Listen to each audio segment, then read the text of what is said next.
নমস্কার, happy family ব্লগে আপনাদের স্বাগতম। সবাই কেমন আছেন? আশা করি সবাই ভালো আছেন। তো এই তো আমার আজকে রাত্রে খাবার মোগলাই পরোটা। তো চলেন দেখে আসি মোগলাই পরোটাটা কীভাবে বানাই।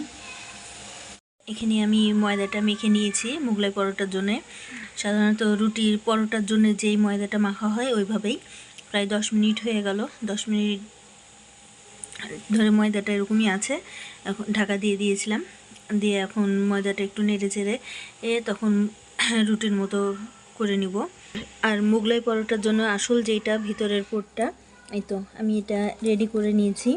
এখানে পেঁয়াজ, মরিচ আর একটু গাজরের কুচি করে দিয়েছি গ্রেটার দিয়ে।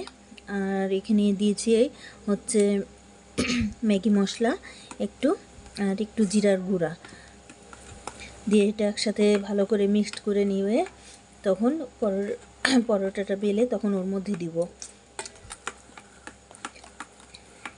এটা ভালো করে মিক্সড করতে হবে, তাছাড়া মশলার গোটাটা ভালো হবে লাগবে না। এই পরোটাটার জন্য আমি এত এইভাবে করে নিয়েছি। এখন বেলনার সাহায্যে বেলে নিব।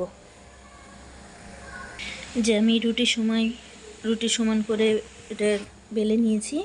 এখন এটার মধ্যে আমি এই যে ডিমের যে এটা পুরটা তৈরি করে রেখেছিলাম এটা এখন দিয়ে দেব।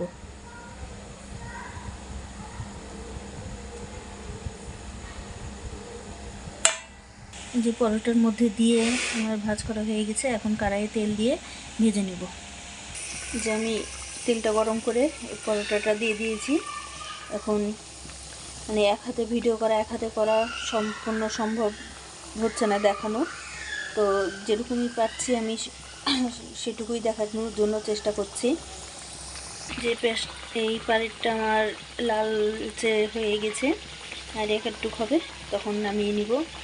তো সবাই বাড়িতে ট্রাই করবেন অবশ্যই। ধন্যবাদ।